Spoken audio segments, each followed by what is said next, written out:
दो major update है PR के रिगार्डिंग। जो दो मेजर पीआर के प्रोग्राम्स निकले, एक है एफसीआईसी और एक है आरसीआईसी। आरसीआईसी है रूरल कम्युनिटी इमिग्रेशन क्लास, एफसीआईसी है जो फ्रैंकोफोन कम्युनिटी इमिग्रेशन क्लास। इसके रिगार्डिंग मैं आपको थोड़ा थोड़ा एक्सप्लेन करूंगा हर एक चीज के रिगार्डिंग।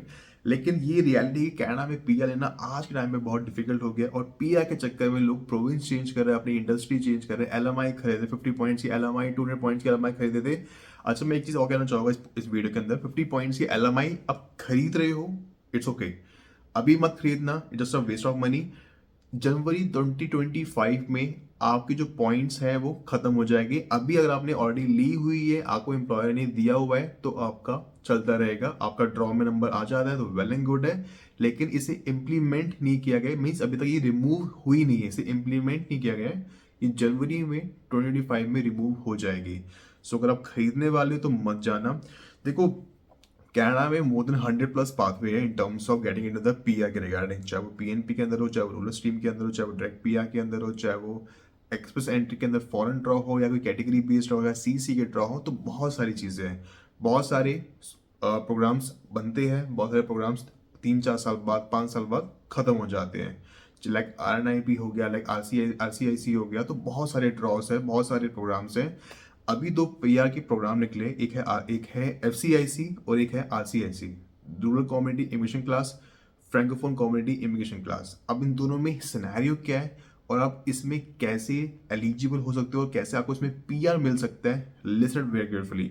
लेकिन मैं आपको इसमें एक चीज कहना चाहूंगा वीडियो शुरुआत करने से पहले, इसमें जॉब मिलना इतना इजी नहीं है जितना कि हमें लगता है। इसकी रियलिटी क्या है वो मैं आपको वीडियो के एंड में समझाऊंगा। Before moving forward, if you have any question regarding anything, let me know the comment section, and if you need a mini session 1-to-1, you can DM me on Instagram, DM me on WhatsApp, जो का number screen पे show हो रहा है। And सबसे most important चीज, मैंने अपना एक प्रोडक्ट लॉन्च किया है शर्ट्स के रिगार्डिंग, जो भी आपको स्क्रीन पे शो हो रहा है। आप इस नंबर पे कांटेक्ट कर सकते हो, ये मेरी टीम है जो इस चीज को हैंडल कर रही है। आपको कहीं भी मंगवाना हो, वर्ल्ड वाइड शिपिंग अवेलेबल है, and it will just cost you 550 INR, Indian rupees. So सीधा बात करते हैं आज के मेन टॉपिक पे, एंड जो दो पीआर प्रोग्राम्स है उसके रिगार्डिंग बात करते हैं। तो जो पहला प्रोग्राम है वो है रूरल कम्युनिटी इमिग्रेशन क्लास। अब इसके अंदर आप कैसे एलिजिबल हो सकते हो? देखो, first of all main purpose ये है कि अगर आप रूरल एरिया में वर्क करते हो, या अगर आप वहां पे प्लानिंग करते हो सेटल डाउन होने के लिए, तो ये प्रोग्राम आपके लिए है। इसमें जो जनरल रिक्वायरमेंट है वो है, आपको वहीं पे उस प्रोविंस में, कोई भी प्रोविंस में हो, जो भी रूरल एरिया है, इसके अंदर वैसे 11 कम्युनिटीज है, वो मैं आपको आगे बताऊंगा। अगर आप वहां पे सेटल डाउन होना चाहते हो और आपको वहां पे जॉब मिल जाती है, मीन्स आपको वहां पे ऑफर लेटर मिल जाता है, देन गुड टू गो। दूसरी मोस्ट इंपॉर्टेंट चीज, आपके पास मिनिमम 1 ईयर का एक्सपीरियंस होना चाहिए। दैट मीन्स आपके पास 1560 आवर्स आपके पास होनी चाहिए, मिनिमम 30 आवर्स पर वीक आपके पास होना चाहिए।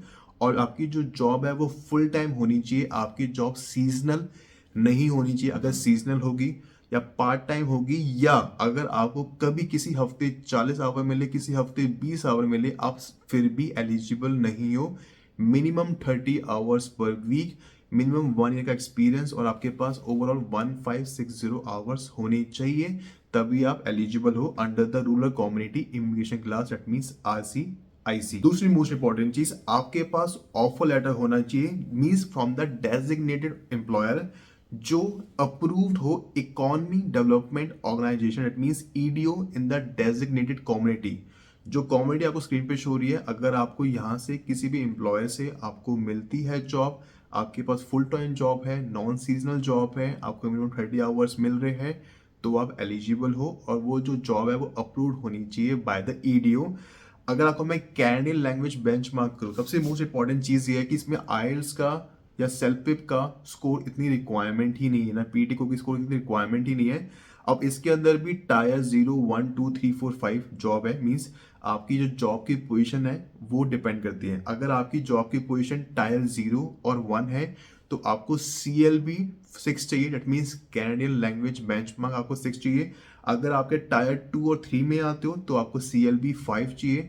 अगर आप टायर 4 और 5 में आते हो तो आपको CLB 4 चाहिए। मीन्स इतना मुश्किल नहीं है in terms of language skills के रिगार्डिंग, कि अगर आपकी लैंग्वेज थोड़ी बहुत अप एंड डाउन भी, थोड़ी थोड़ी नीचे भी है, चलेगा। लेकिन आपके पास डेजिग्नेटेड एम्प्लॉयर से आपके पास ऑफर लेटर होना चाहिए, and it should be a full time job, it should not be a part time job, it should not be a seasonal job, non seasonal job नहीं होनी चाहिए। आपको जॉब फुल टाइम मिलेगी, तभी आप possibility है कि आप इसमें एलिजिबल हो। और with in 5 to 6 months after each and everything approval means आपका 1 साल का एक्सपीरियंस हो जाएगा, 5 से 6 महीने के अंदर आपको पीआर भी मिल जाएगा अंडर द आरसीआईसी। जो दूसरा जो प्रोग्राम है वो है French community immigration class, that means FCIC. इसका जो मेन और सोल मोटिव है ना, कि जो आउटसाइड क्यूबेक प्रोविंस में जो लोग फ्रेंच स्पीकिंग पर्सन है, मीन्स इनका मेन फोकस ये है कि हमें नंबर इंक्रीज करना है, पॉपुलेशन ऑफ नंबर इंक्रीज करना है। जो आउटसाइड क्यूबेक प्रोविंस रहते हैं, जो फ्रेंच स्पीकिंग पॉपुलेशन है, उनको प्रायोरिटी देना इन टर्म्स ऑफ पीआर के regarding, in terms of job के रिगार्डिंग। इसके अंदर भी आपके पास लास्ट 3 years में आपके पास 1 year का एक्सपीरियंस होना चाहिए। और दूसरी मोस्ट इंपॉर्टेंट चीज, इसमें जो एजुकेशन मांगी है वो सिर्फ और सिर्फ सेकेंडरी एजुकेशन मांगी, इट मीन्स +2 की एजुकेशन मांगी, तो इतनी कोई दिक्कत नहीं आएगी। और सबसे मोस्ट इंपॉर्टेंट चीज जिसमें लैंग्वेज प्रोफिशिएंसी मांगी है वो है proficiency in French, that is CLB 5, that means Canadian language benchmark 5 या NCLC 5, मिनिमम 5 या मोर देन 5। अगर आपकी प्रोफिशिएंसी है अंडर द फ्रेंच लैंग्वेज तो आप गुड टू गो, आपको आराम से मिलेगा। एंड सबसे मोस्ट इंपॉर्टेंट चीज, आपका जो वर्क होना चाहिए इस डेजिग्नेटेड एम्प्लॉय डेजिग्नेटेड कम्युनिटी के अंदर, 75% आपको वर्क उस डेजिग्नेटेड कम्युनिटी के अंदर ही करना है, मीन्स आपका वहीं पे काम ही होना चाहिए, तभी आप एलिजिबल होगे। और ये भी उसके अंदर आती है, अगर आपका जो एम्प्लॉयर है वो EDO से डेजिग्नेटेड है, अप्रूव्ड है, तभी पॉसिबिलिटी है।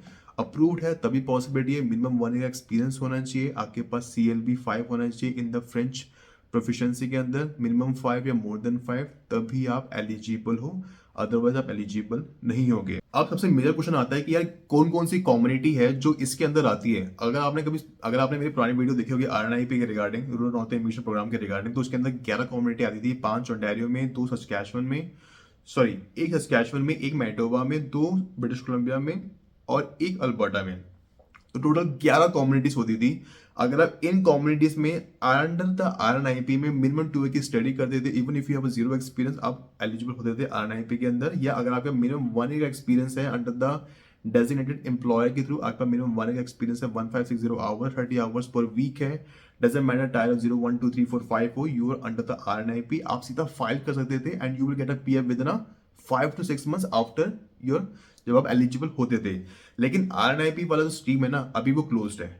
तो अभी जो फ्रैंकोफोन कैटेगरी है ना, FCIC और RCIC, इसके अंदर भी ये 11 कम्युनिटीज है, लेकिन ये अभी गवर्नमेंट ने इसको स्टीक नहीं किया है, इसे अप्रूव नहीं किया है। Might be in the coming future यही रहेगा या कुछ और कम्युनिटीज को भी ऐड किया जाएगा।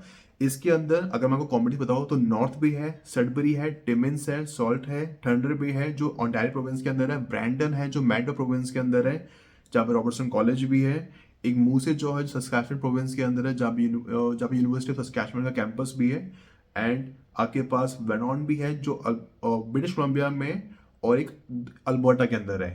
तो टोटल 11 कम्युनिटीज है। अगर आप इन कम्युनिटीज में स्टडी करते हो, सॉरी एक्सपीरियंस लेते हो, तो आप एलिजिबल होते हो। RNIP का भी सिनेरियो ऐसा है कि वो भी क्लोज्ड है, तो उसके रिगार्डिंग में कुछ कहना नहीं चाहूंगा। लेकिन अभी जो कम्युनिटी निकली है FCIC और RCIC, अगर आप इनके पास अगर आप जाते हो, मीन्स अगर आपको यहाँ पे इस कम्युनिटी में आपको जॉब मिल जाती है तो पॉसिबिलिटी है, आपको कोई डेजिग्नेटेड एम्प्लॉयर आपको जॉब दे देता है तभी आपके पास पॉसिबिलिटी है, अदरवाइज पॉसिबिलिटी नहीं है। ये तो गई पूरी 2 PI के प्रोग्राम्स के रिगार्डिंग। अब मैं बता दूं इसकी रियलिटी क्या है। देखो यार, रियलिटी ये है कि ना, जॉब मिलना कनाडा में इतना ईजी नहीं है। डजेंट मैटर आप किसी भी प्रोविंस में रहो, डजेंट मैटर आप किसी भी कम्युनिटी में जाओ, कोई भी इंडस्ट्री हो, किसी भी तरह की जॉब हो, टायर 0 1 2 3 4 5, जॉब मिलना इतना इजी नहीं है। Even under this designated communities है ना, यहाँ भी जॉब मिलना इजी नहीं है। अगर आप किसी एम्प्लॉयर के पास जाओगे ना जो EDO से अप्रूव्ड है, वो भी सर आपसे पैसे मांगेगा, क्योंकि उसे पता है कि आप यहाँ पे आए क्यों, इस कम्युनिटी में आए क्यों।